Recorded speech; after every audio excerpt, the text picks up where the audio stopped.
Okay, there we go. We live now.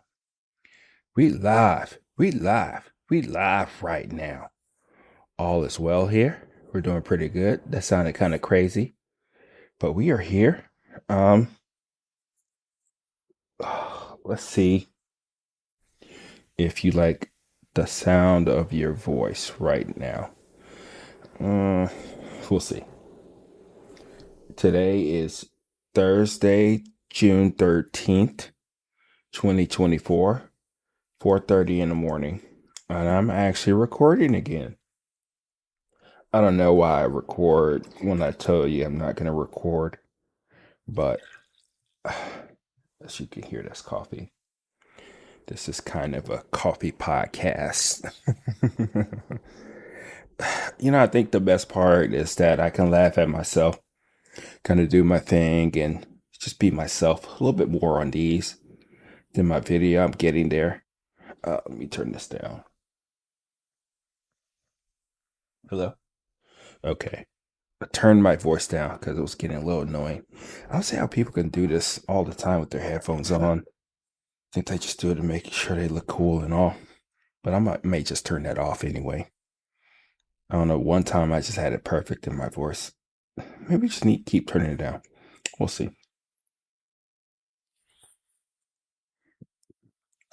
Mm. So yeah, I kind of thought about a topic and then I kind of prepared for it. So we'll see how well it works. Right now, as you can see in the frame, is a coffee, and it's a Chemex. I actually had all of them. I had the 3 cup. This is the 6 cup, I believe. Yeah. Is that thing on? Let me make sure. Just gotta make sure everything is going before I really get going. Let me see. Yeah, that's on. Okay, autofocus. It's doing me right. Okay. And I got the light on. Got all my good stuff. Got monitor light. And this is relatively low. But so yeah, so I thought about the topic and all that, and I was like, okay, what am I going to talk about this time? I need to talk about something. I don't know why this monitor's doing this crap. I helped you out. Sometimes double monitors is you have two computers. It doesn't really work the way you want to. But I think what I'm gonna do for now is turn off mic monitoring because I'm recording though. There we go. But yeah, I got everything set up pretty well. I'm actually surprised how well it looks. The my main light is off. I'm just working with my studio uh video light, and then we're going from there. So I gotta remember I gotta look at the camera when I'm doing these. But yeah, there we go. Get that out of frame a little bit more. There we go. So I'll leave the headphones on so you know that I'm cool and I'm doing a podcast, and that's what podcast people do, right? Okay. There we go. Make sure I get everything out the frame. Make sure I have my coffee front and center and my cup in my hand. So you know that, well, that's the thing. There's a lot of people who do podcasts, especially in the morning, drink coffee all the time. So they're not coffee podcasts. So like I said, I was saying about the topic, and I didn't really know what to talk about. I was going to just freestyle it, but I'm noting some people are actually listening to my videos or my podcasts longer than the time that it's on there. So it's pretty cool, right? I think so. That's at least what I tell myself. And I need a topic, right? And I tell them right now, because if I don't tell them right now, then they're gonna screen it off anyway. So whatever. It is what it is. It's cool. It's interesting though. I thought about that too. as I continue to get off topic is that just like people talk about day in their lives on YouTube and how people don't care about your life because you're nobody, you have no subscribers and all that crap, right? Which is true. But I don't think it's really so much about that. It's about somebody else that's not you, that's doing something in their life that may seem different, may seem interesting, right? So I think that's going to be one of the biggest things, takeaways, is that I always say I can learn from anybody. I can learn from a janitor, learn from anybody. And that's kind of like my motto. And it's true. Can be interesting. They are interesting. We just have to let the man to kind of be interesting. I know it's kind of weird saying this. I'm going to say it again, but yes, I'm a misanthrope. People. Look up the definition. I don't want to go into that definition again, but it is what it is, right? But whenever people really talk to me or deal with me, they're like, that guy's cool as hell. So I don't know. I don't know. I know people just kind of rub me the wrong way sometimes, and it kind of takes over, and that's how people are, right? And then I am who I am, right?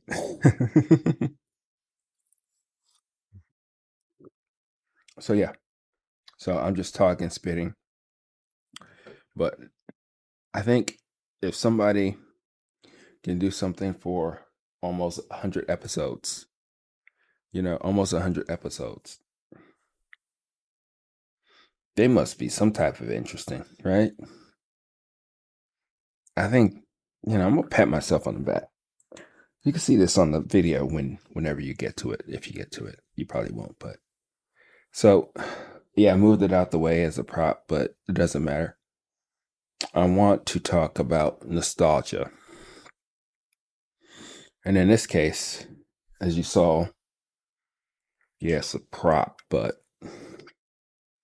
this is the Chemex. This is a 8 cup. No, this is a 6 cup, classic 6 cup. It's a good thumbnail. This is the 6 cup. And I had the 8 cup. I think they had a 10 cup too. Chemex size. Okay, I'll just look it up. We got the computer here. Why not?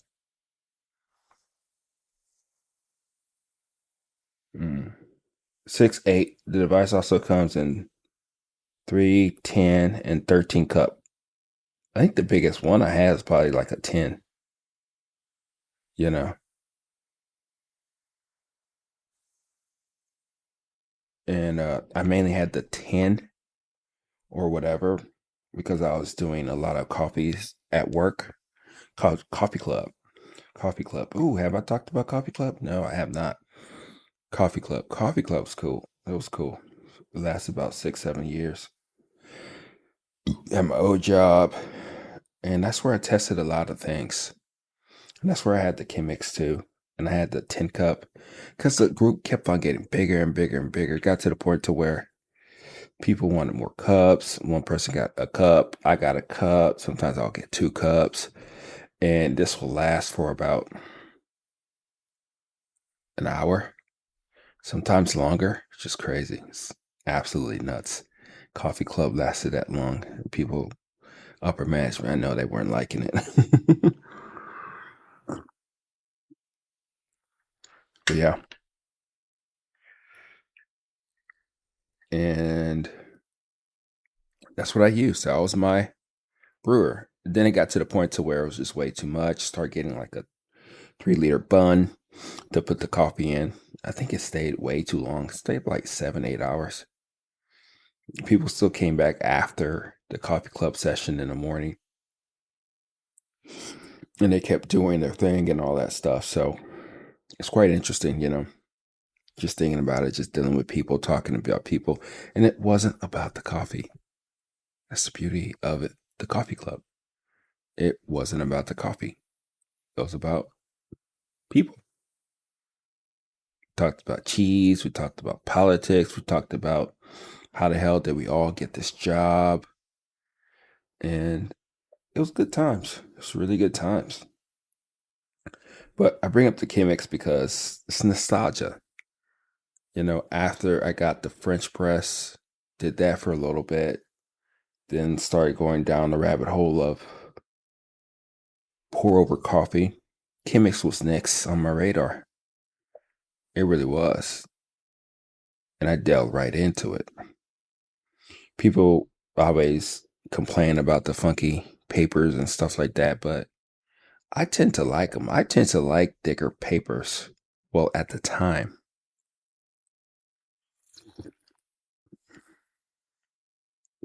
this is that Colombian light roast.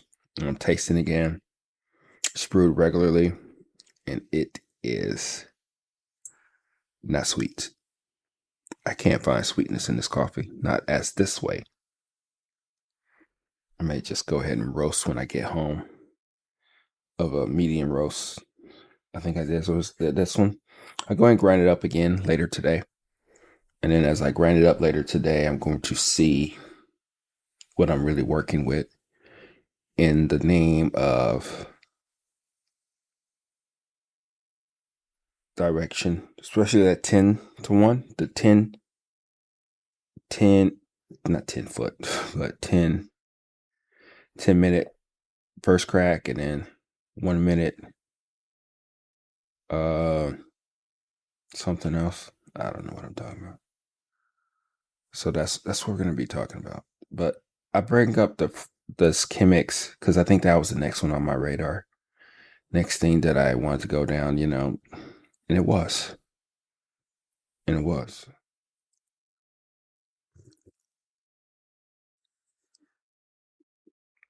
And the issue really with the Chemex is a couple things to me. One, okay, let's just talk about everything. It's an issue for most people, but it's not so much an issue for me. So we're just going to talk about it anyway. So the issue is that the filters, but I think that's a plus too. If there's a way to actually even out the thickness or the way the filters are, because the thing about the filters is that on one side is thicker on one side than on the other. So then if you think about it and you get geeky with it, is that one side is theoretically filtering even more than the other side. So it may throw some people off. But I do like the thickness of those papers, you know? So, and then after a while, it got to the point to when I tried a Hario V60, the papers were a lot thinner, but the richness and the awesomeness of those cups were second to none. Second to none. That's why I haven't really delved or gotten off of it much, because it's a perfect match for me. It's a really good cup of coffee that comes out of the Hario. I like the gooseneck too. The gooseneck works out pretty well. And not the goosenecks, the wood thing. I probably do an episode or talk about all that stuff. My love for Hario. Like I'm a really big fanboy of Hario V60, right? But we're talking and grooving and we're doing our thing. We're talking about the Chemex and the issues with the Chemex is that it's this vessel. And I think I broke it once. And ironically speaking, I think it was on the 3 ounce, the 3 cup version. The 3 cup filters are funky to me. I don't know. It's just weird. Just weird. They got this dumb thing right here. This little thing to let you know that this is full. Which whatever. I went all the way up to the damn top. Wherever the bottom of the filter was, that's where I went. Which is significantly higher than what they say to do. But I did it anyway because I had a group of people and there wasn't a big enough brewer at the time that produced something that I was happy with. Of course, they had again, Hario V60. And then it came up with the 3 cup. It's a 3 size 3. I still have that one. And yeah, Interesting stuff. So that's the issue with the Chemex, the filters.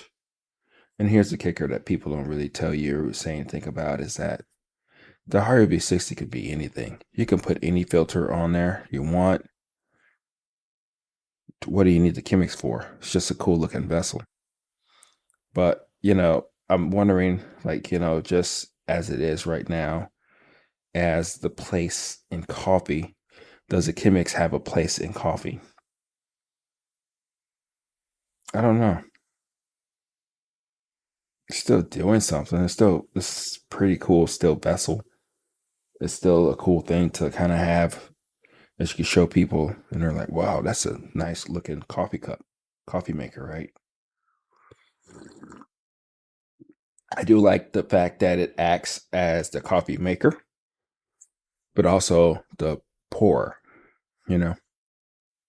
I think that's pretty cool that it's like that. It's also the vessel, the thing that you give out to people that they see that you present it to them. Because a lot of times, even when you use a nice carafe after you're done making your coffee, nothing really beats the Chemex in presentation. You know, I think that's why it survived so long. It's cool. It's cool looking, and people like the coolness of it. And I think that's part of the situation that goes a long way with the Chemex. I don't know. I'm just talking, right? Just feeling myself. I don't know what I'm talking about. But the Chemex. So when you think about nostalgia and you think about the coffees that you've had before or not, you start to think of as like, have you progressed as a coffee lover? And what does that look like? Do you really want to progress that way? Let's just take lover, for instance. I heard something. I should hear it and see in the video, but I didn't. But let's take lover, for instance. Lover. Do you actually try to get better as a lover? We're not just talking about the hanky panky type of lover. We're just talking about, I love this person. Let's just take it as basic as that, right?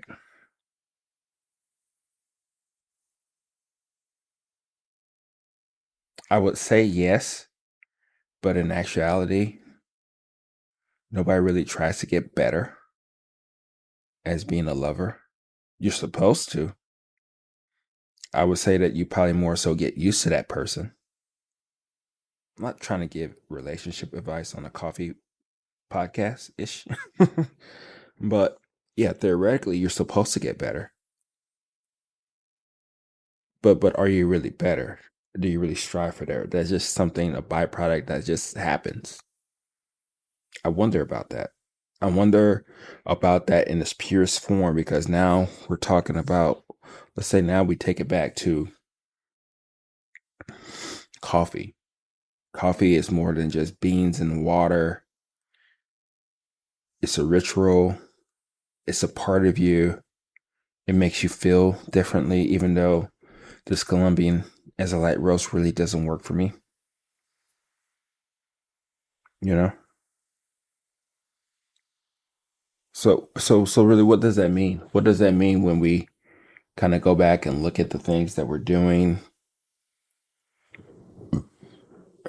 Is it is it more nostalgia or just like reminiscing about life, how it was before, how you're innocent? You didn't know any better and you just wanted to try things. I think that still serve a purpose. Because a lot of times, for me, for instance, I don't like to go back. I mean, I go back, I think about it all the time, right?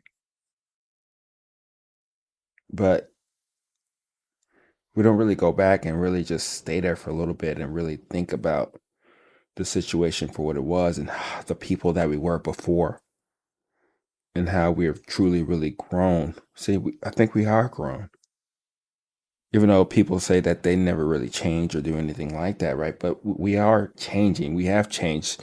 We've changed because of our circumstance. people in our lives, people not in our lives, directions, mistakes that we've made, you know, that helps shape us. I remember at the time, it's kind of weird saying this, but I should be very smiley. I was this smiley person, you know, very just smile. Everybody looked at me like, why are you smiling? And it was very infectious, right? It really was. But it got to the point after a while where people just pissed me off. I think that's where I get the pissed offness from people because, I don't know, just people are just weird. It just happens that way, right? But now it gets to the point where it's kind of hard for you to get a smile out of me sometimes.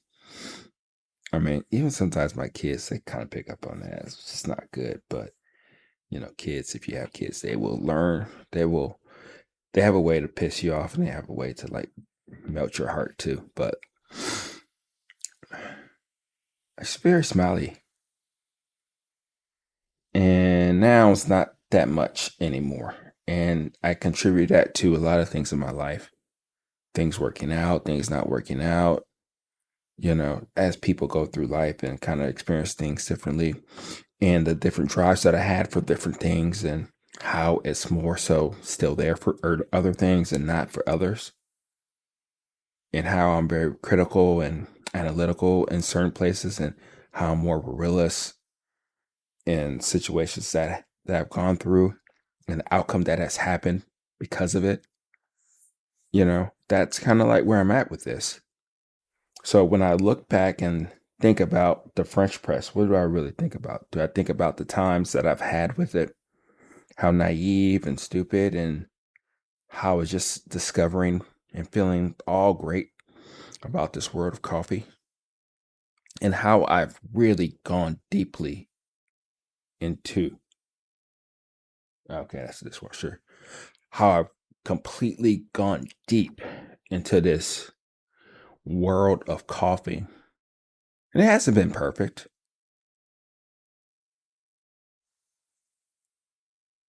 And how I am now compared to then. That's the part that really gets you going, I think. It's like, okay, have I grown? Again, it's all about that lover thing, right? As a lover, do you really grow? Do you really change? And yeah, you change because at the simplest level of this is that you change due to just life in general. You just going through life and things, either you change or things around you change and how it makes you feel, if that makes any sense. I hope it does. If it doesn't, that's fine. You'll probably get there eventually. You will get there eventually because that's life. That's life, right?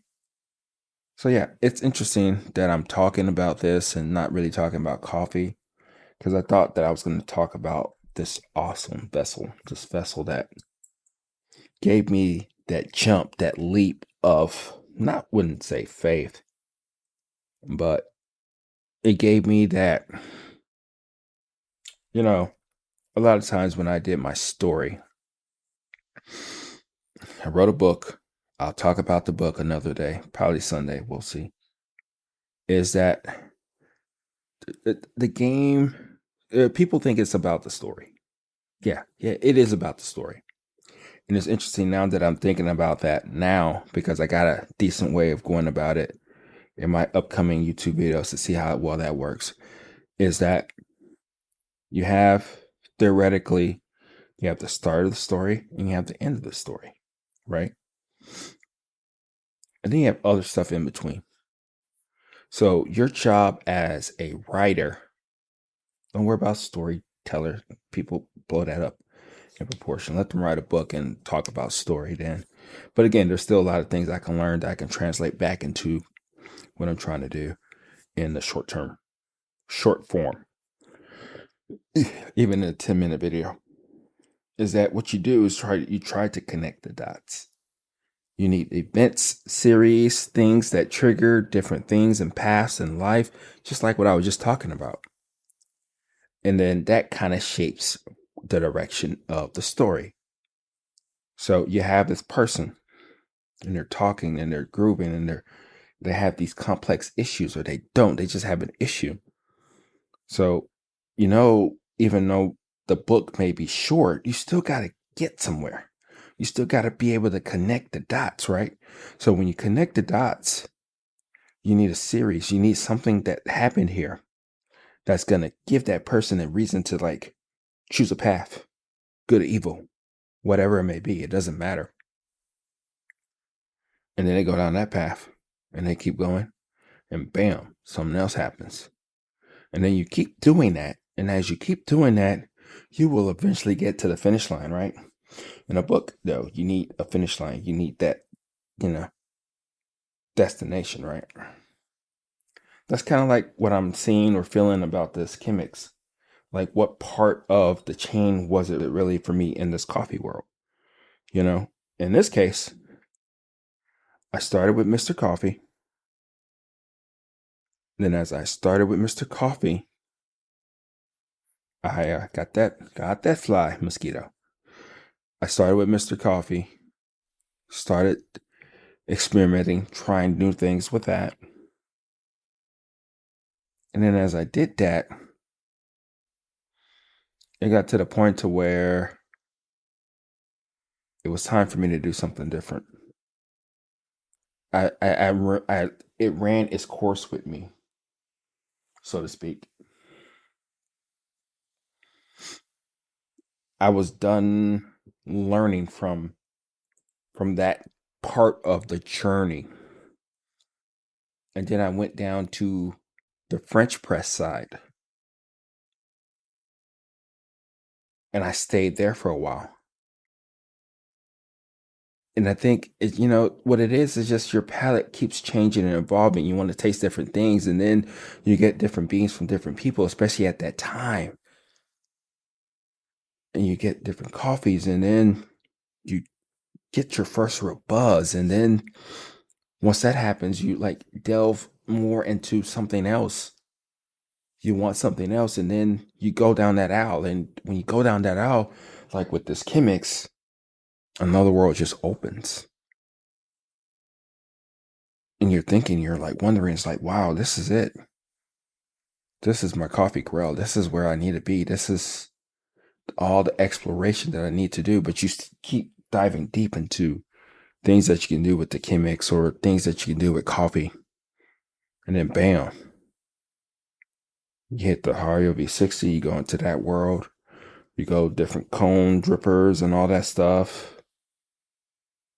And then you go down this world of espresso, manual espresso. You actually did it before. It was actually really cool. I know my people, the Olympia Cremina people, that's our people, is that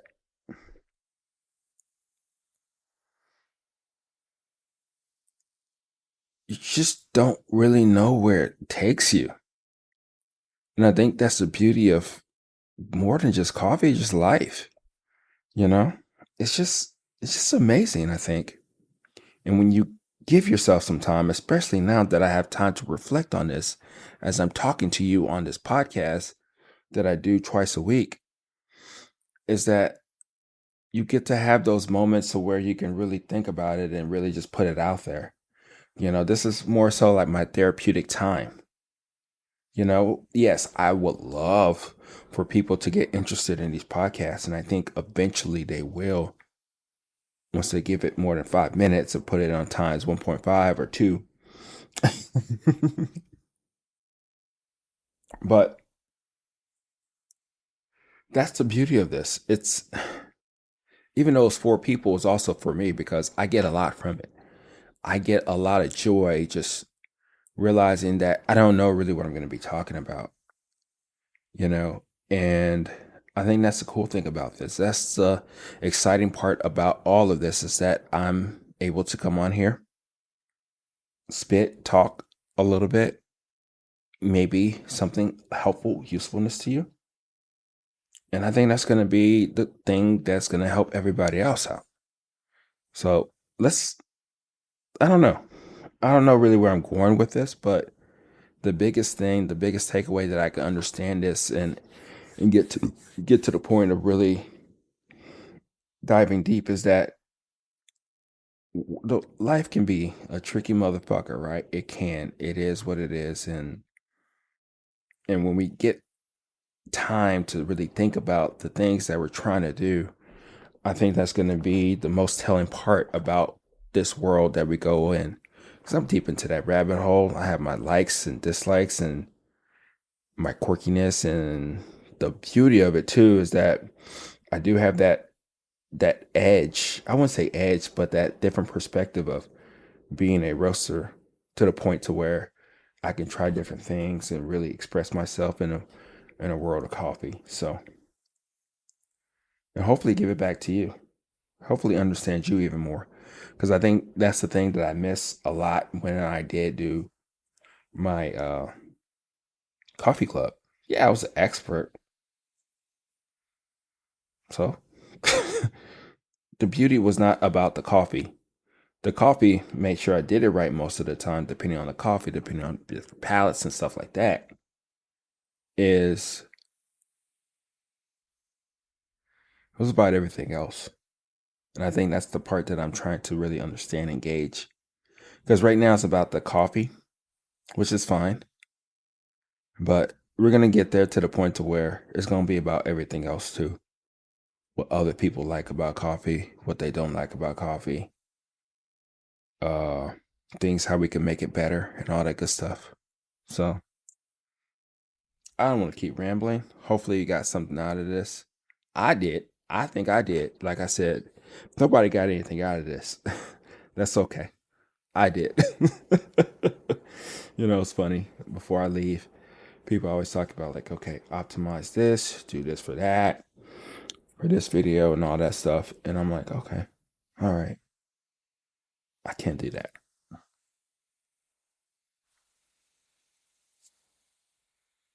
The reason why I can't do that, at least on this stuff, on this podcast stuff, is that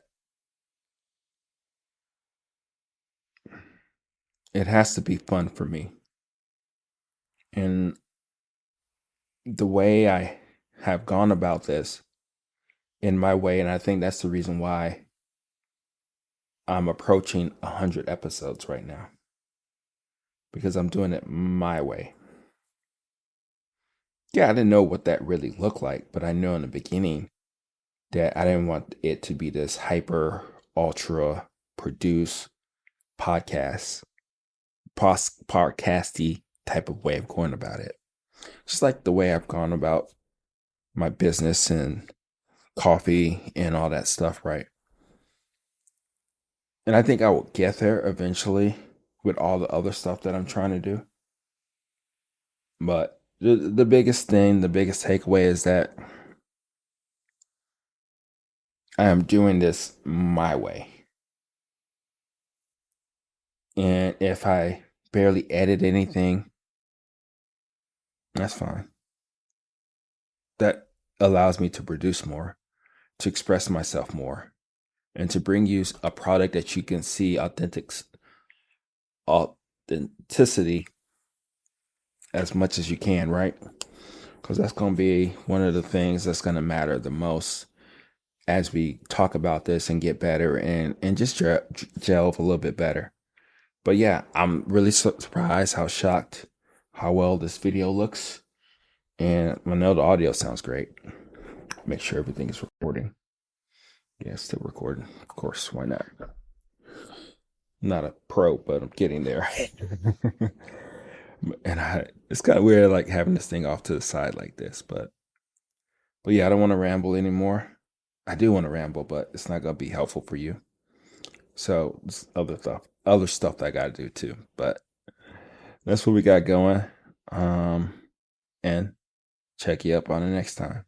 Talk to you later. Bye.